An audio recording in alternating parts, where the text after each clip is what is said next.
저자는 이렇게 말합니다. 암은 절제하지 않아야 낫는다. 항암제는 효과가 없다. 건강검진은 백해 무익하다.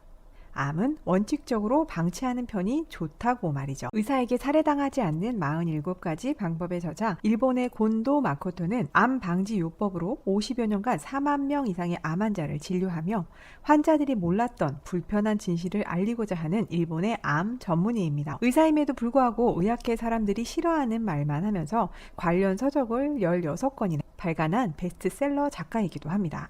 오늘은 의사에게 살해당하지 않는 방법 47가지 중에 8가지를 소개하고자 합니다. 첫 번째, 환자는 병원의 봉이다. 3,000원만 내면 갈 수 있는 병원. 감기로 병원에 가게 되면 의사는 감기 기운이 있다고 하고 기침, 해열제, 염증약, 항생제, 위장약 등을 처방해 줍니다. 바로 친절한 의사에 가려진 불편한 진실입니다.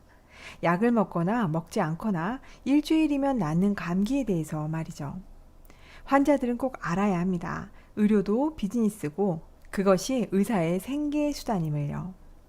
두 번째, 병원에 자주 가는 사람일수록 빨리 죽습니다.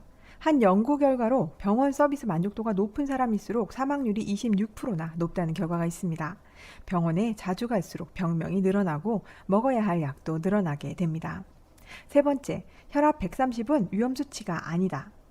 고혈압과 고콜레스테롤 혈증의 경우 기준치가 있습니다.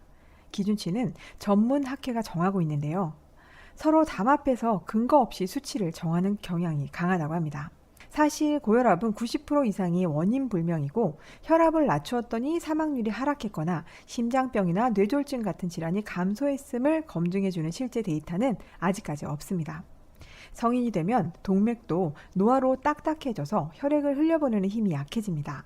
따라서 우리 몸은 나이를 먹을수록 뇌나 손, 발, 구석구석까지 혈액을 잘 전달하기 위해서 자연스레 혈압을 높이려고 합니다.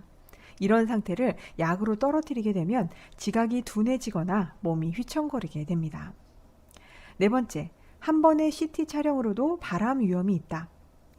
방사선은 세포 속의 DNA를 무조건 손상시키고 촬영 시 노출되어 발암에 영향을 미칩니다. 국가나 의료기관은 의료 피폭은 위험하지 않다고 말하고 있지만 의사들도 값비싼 기계의 본전을 뽑아야 하기 때문에 일단 만일을 위해서라는 말로 CT 검사를 권하고 있죠. 다섯 번째, 한 번에 3가지 종류 이상의 약을 한꺼번에 먹지 마라. 모든 환자들에게 한 번에 3종류 이상의 약을 처방하는 의사는 믿지도 말고 5종류 이상의 약은 한꺼번에 먹는 것은 상당히 위험하다고 강조합니다. 부작용이 없는 약은 없기 때문에 단기간 복용이 아니라면 틀림없이 부작용은 나타나게 되어 있습니다. 세계보건기구는 270종류의 약만으로도 충분하다고 했지만 필요 이상의 허가를 받은 약들이 1만 종 이상이나 된다고 합니다. 여섯 번째, 유방암, 자궁경부암은 절제 수술을 하지 마라. 유방 촬영술을 통해서만 발견할 수 있는 암은 99%가 유사암입니다. 유사암은 암의 1기보다도 초기인 0기라고 보면 되는데요. 저자의 진료 경험으로 보면 유관의 유사암은 시간이 지나면 축소되거나 소실되는 경우가 많고 유관 상피내암이라고 진단받은 병변은 암이 아니라 여성 호르몬 반응이 강하게 나타나는 유방병증 정도라는 겁니다. 이런 경우라도 대부분의 병원에서는 수술로 유방을 절제할 확률이 아주 높습니다. 또한 자궁경부암으로 진단받은 여러 환자들을 치료하면서 연기로 생각되었던 환자들에게서 병변이 얼마 뒤에 사라진 경우가 많았습니다. 유사암이 아닌 진짜 경부암을 치료할 경우에도 1기에서 2기까지는 절제 수술이 아니라 되도록 방사선 치료를 하는 것이 훨씬 뛰어난 치료법이라고 말합니다. 일곱 번째, 면역력으로는 암을 이길 수 없다. 사실 면역력은 아무리 강화해도 암을 예방할 수 없습니다.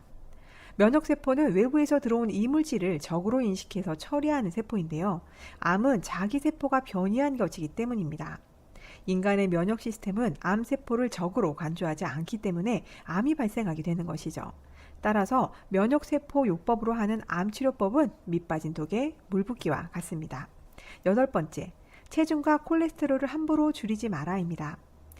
외래 환자 중에 식사요법 등으로 철저히 건강식을 먹으면서 살을 빼던 환자들이 몸의 저항력이 떨어지면서 암세포가 믿기지 않을 정도로 폭발적으로 증식해서 사망한 경우들이 많습니다.